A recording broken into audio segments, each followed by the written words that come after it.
So I've just received today another one of these TEAC FD-505 3.5, 5 1/4 combo drives. And in fact, this is the little U-Haul box that it came in.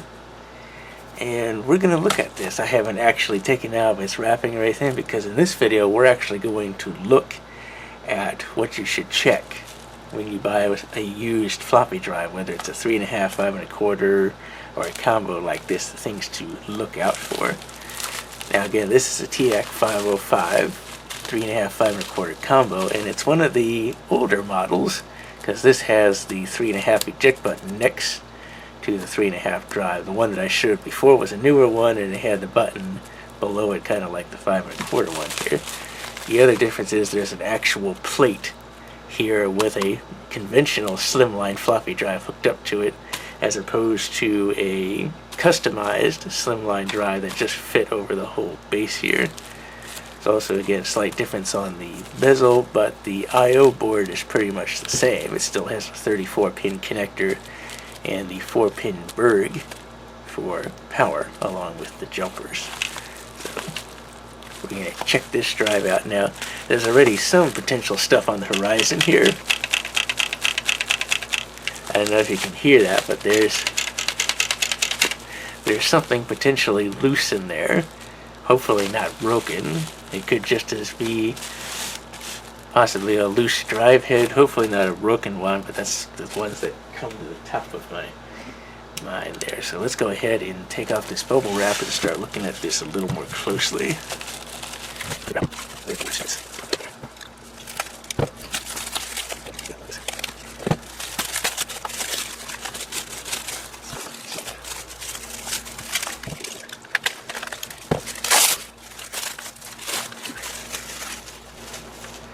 Well, okay, I think I might have just found the source of the noise. I'm looking at the 3.5 floppy drive here, and it looks like it only has one screw holding the whole thing on here.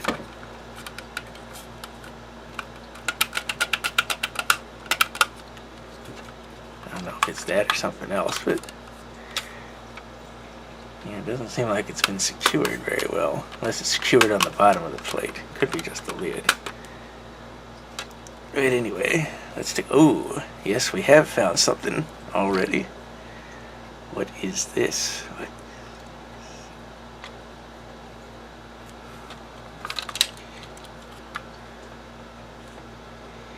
I guess I need to take the faceplate off to look at that. Is that a tab? Yes, it is. One of the little tabs is broken right here. So that's probably a source of the noise. Bring this one down so we can pop this off. Give a good old visual inspection.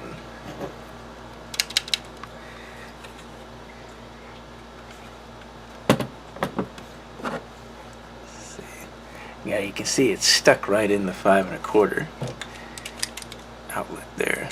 Push it out. So I can grab it. There we go. So yeah, one of the little snap pieces broke off from right here. Well, you can see where it broke right there. So I might be able to fix that with just a little cyanoacrylic or CA glue, what we call super glue. I think we can fix that pretty readily.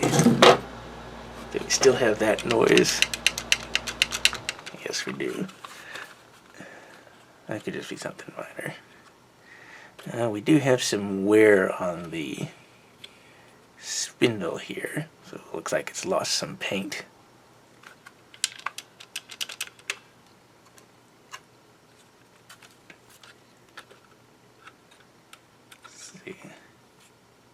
Okay, there's a screw.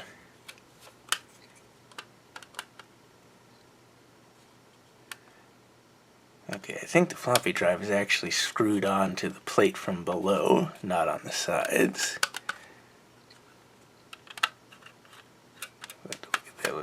detail. So now the physical appearance aside from here doesn't look overall too bad, except for the fact that we do have that one latch pin kind of broke on there. So now we're going to use our magnifying glass and we're going to take a closer look at some of these parts we can see readily.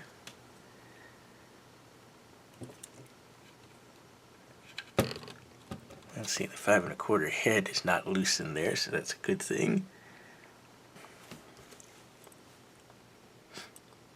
Because the 5 1/4 head was loose in the one that didn't have a faceplate on it that I was showing before in a previous video.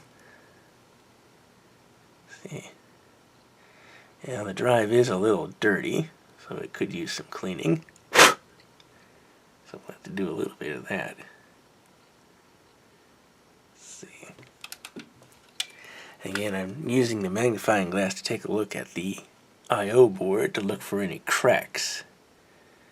Because that's the one thing I didn't spot on that one 505 that I looked at before, is that the board was cracked, and so the drive select and motor on pins were not getting any signals from the computer.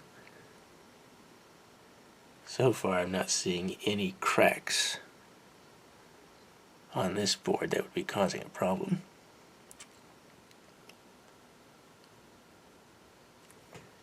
So this board looks like it's okay.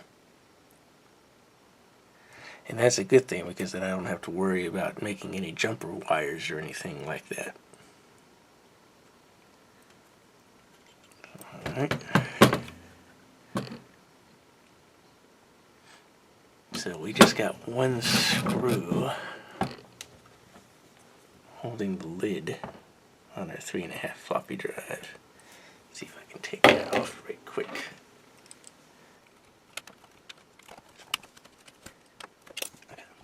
I'm going to take one side 3.5 floppy here so you can figure out how you can do it.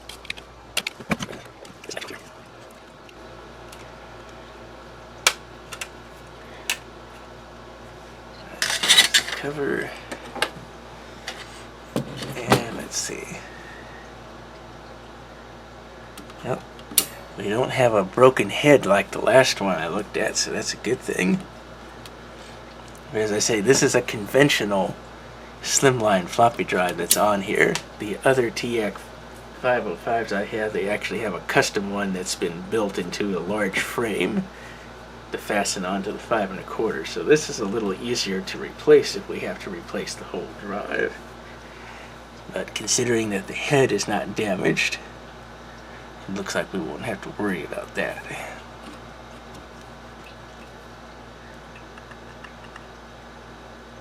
Anything else here?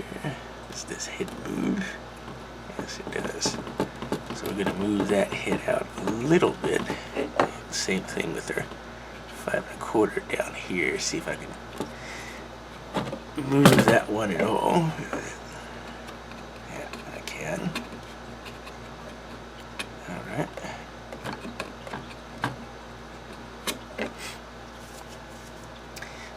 Okay, so our floppy looks good, so I will just put this back on temporarily. Like so. And now let's go ahead and get this plate off. Let's take a closer look at the 5 1/4 side. See if anything sticks out there. So far, the only thing I've seen on this drive of noting is basically just that front faceplate needs a little work because the one leg is broken. And the drive is a little dirty, but that's kind of to be expected with these old drives. Now this was sold untested as is, so we're gonna check everything out ourselves. Bring that. So yes, the floppy drive is secured from the bottom of the plate.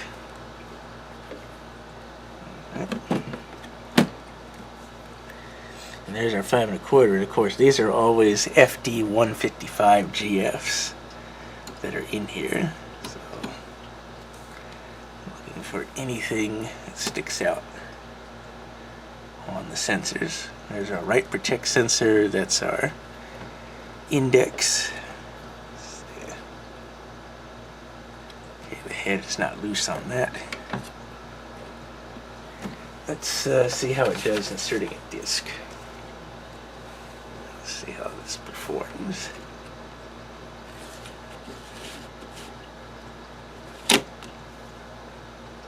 Alright, loads up. Oh, I can see a little bit of dust right there. So yes, we do have some dirt and dust in this drive. Yep, I can see some on that head. I'm gonna have to. So the 5 1/4 side doesn't look too bad either, and it does take a disc just fine. You want to see, and it ejects.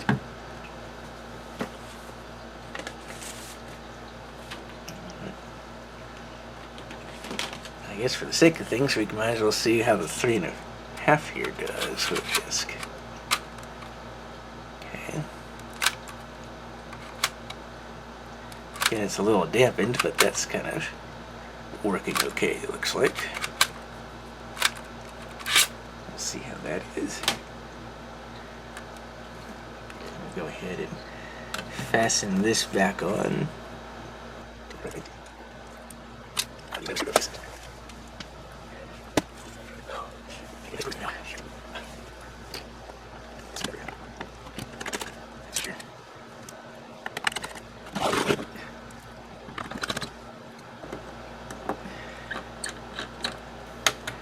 And of course on these you can adjust this a little bit for the faceplate. So I'm going to put it all the way forward for now. If we need to put it back, we'll push it back over. Okay, and I won't put the screw back on the floppy yet because I'm going to take that cover back off when we do some testing, which pretty much is the next step. I mean, so far we haven't seen any real physical damage anywhere on the drive. I mean, there's some scuffing obviously from age and use, but I don't see any cracks or anything on the main I/O board or damaged pins or anything like that. Again, as I say, we got scuff marks, but that's to be expected. Again, the really only physical damage so far that's significant really is just on the faceplate here, and I think we can fix that with a little bit of super glue. Again, we have all the buttons here, so the drive is complete. There's no missing parts. So the next thing we're going to do is we're going to hook this up to the packet belt I've still got on the bench here that I've used before. Hook up the power and that, and just make sure that the drives can seek both heads. So I got the cover of my Packard Bell Legend 100 CD open here, and we can see the previous TEAC FD-505 that I still have installed in here that I fixed up. And so we're going to take this one and we're just going to connect it up in place of that one. And as a preliminary test, see if it seeks the drive heads, and then if it does that successfully and recognizes it without errors, then we'll go a little more in depth and start checking the heads and drive alignments. So get our cable,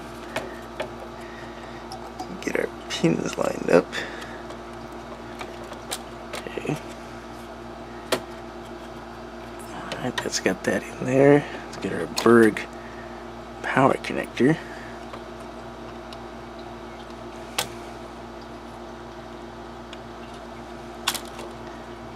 In there too, and the jumpers on both of these are the same. As I say, the jumper should always kind of look like Tetris, where one is down and the other is up for both drives. Let's see. Guess I can set it like that on top. And let's see what happens when we power on. Now both of these heads should move back to track 0 because I moved them up some, so we want to see that at least on power up. Okay, and that's a good sign. Both heads move back to track 0. And that's another good sign. Both heads seeked. So that means the computer sees them. There's no error codes from the beeps, I can tell. And it's booting into DOS. Now I don't have a monitor hooked up yet. Again, this is just preliminary because we want to make sure that the drives powered up and seeked, meaning the computer can see them. Go ahead and do a reset. They should seek again.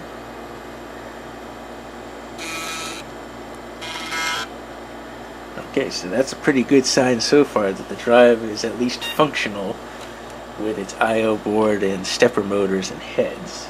So the next step is we're going to hook up a monitor, and we're going to start looking at the alignment of the heads and see how well it's reading different density disks, both double density and high density. So let me go ahead and get that set up. Alright, so I've taken out some of the dust and dirt that was in the drive there, and now we're going to go ahead and use IMD and look at some stuff here. But before I do that, I need to get the DOS mode here in 640 by 480 resolution or something like that, so we can see it on our split screen. So let me get our program loaded.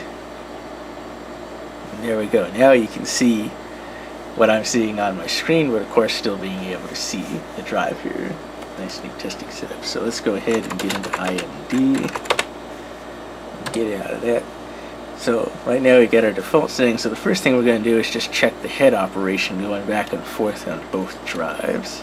So we'll use the clean head command and just let it oscillate the head 3 cycles there.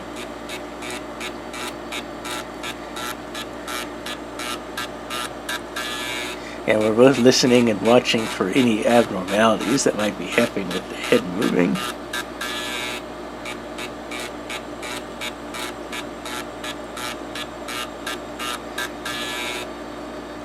So it looks like the head is moving okay. It does have a little bit of potential noise, and I accidentally exited all the way out of IMD there. So it looks like the head is there working, so I'm going to switch over to drive B, which is the 5 1/4, and now we're going to watch and listen for that head's operation.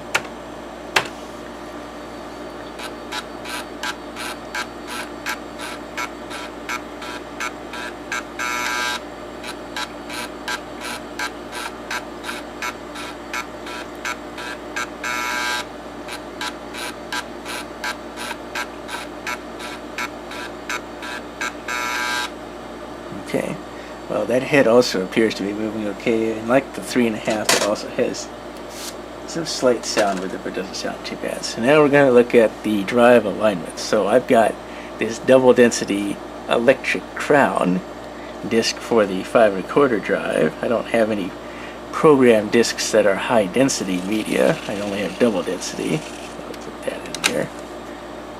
And it's best to use program disks if you don't have an official alignment disk. So for instance, I have this IntelliPoint factory program here on this Microsoft 3.5 floppy disk, and we'll use that in our 3.5 floppy here. So we've got those, and that's probably going to give us the best cases for alignment, because if I use formatted disks from another drive, well, then I'm using that drive's alignment against this one, and so that can cause potentially errors to show up or something from slight alignment differences between the drives. So let's go back to drive A, and then, well, why don't we check the RPM first? Let's check the RPM. And I actually ran out of camera memory, so I've had to reset it here. So let's try looking at this again with the RPM test of drive A. So get that started, and the drive RPM should be 300. Because that's what it is for 3.5-inch discs. And it looks like it's getting there. And it has correctly detected it at 500 kilobits per second.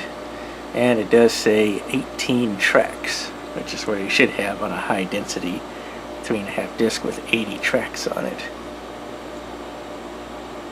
18 sectors, I should say, and 80 tracks.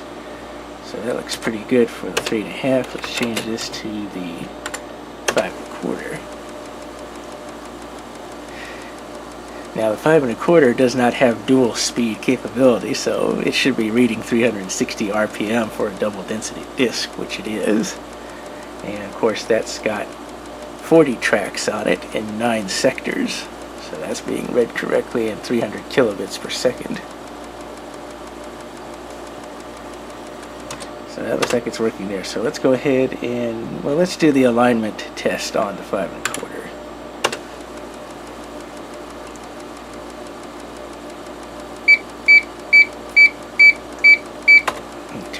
beep off. So track 0 looks like it's reading correctly, and it's reading all 9 sectors sequentially. Let's change this to double step. Okay, let's change to head 1, which is the top head. Usually that's the one that gets misaligned, is top head 1. Okay, that looks pretty good there. Good there. Good there. And of course there should be nothing on 40 because it's really 39. 0 to 39 is 40 tracks. Let's recall. Okay, and the alignment is not getting off at all as we move the head around.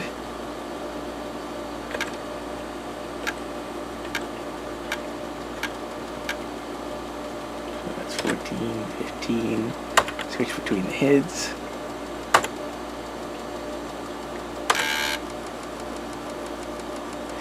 Okay, that looks pretty good for the 5 1/4 drive with a double density. Let's go to a high density disc on the 3 1/2 and check its alignment.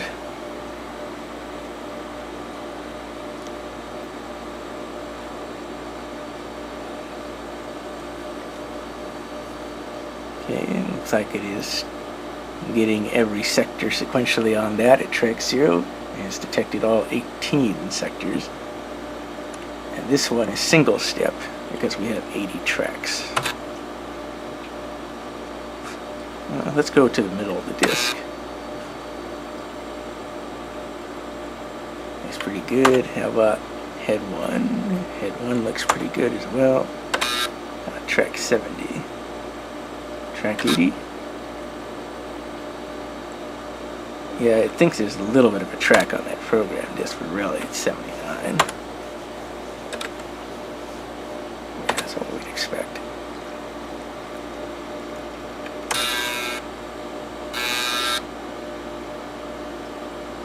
Well, I'd say the alignment for both drive heads is looking pretty good with the discs I've tested. Head 1, head 0.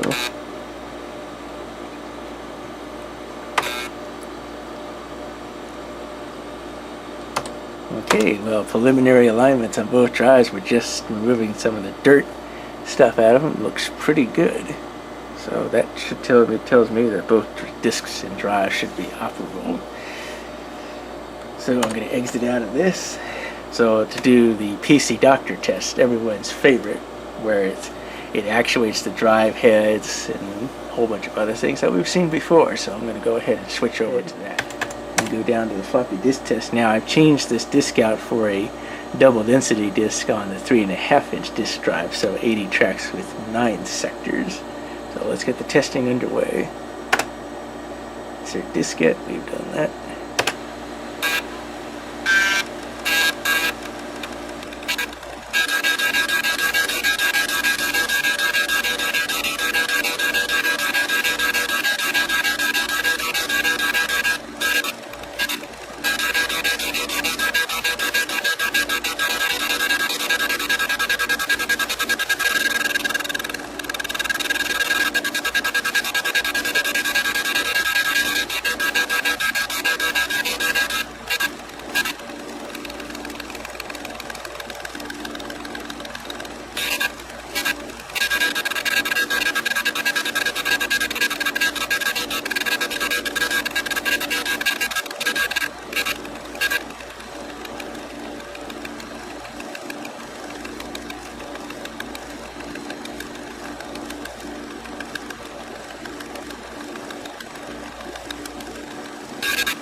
as we can see from the PC Doctor test log there, both floppy drives are passed with the dual density disks that are in them. So it's passed with flying colors. So let's go ahead and wrap up this video. So wrapping up, what have we learned? Well, we first looked at the physical casing and everything on this drive here, and despite the little rattle, there was really nothing more than the little broken piece over here, which you see we have glued back in. So we've got that and that. So now the faceplate is nice and secure on our drive. And of course, our floppies work. We can insert a disc there and take our 5 1/4 and works there. So that's good. And again, we took a closer look at stuff like the main I/O board there to make sure it wasn't cracked or had any damage on it. And of course, we both looked at both drive heads, and those were working fine, both seeking and also reading and writing data without issue to either diskette. So the only thing really was just cleaning out some dirt and stuff and doing a little bit of repair on the faceplate there. Other than that, that's about it. Yeah, there's some scuffs on the drive, but that's kind of to be expected with the age and use of these things sitting around. But hey, this drive was $40 off of eBay, so not a bad deal for one of these when they tend to sell about triple that price on average, especially for working ones, which this one happened to be the case. So this gives me 2 of these TEAC FD-505s now that were good right out of the box. Except for the one that I have in the package bill, my 3rd one that I had to do some fixing. So I got 3 of these now, plus my Epson SD800, which we've seen before. So now I've got a number of these combo diskette drives, but that's how you check out a floppy drive.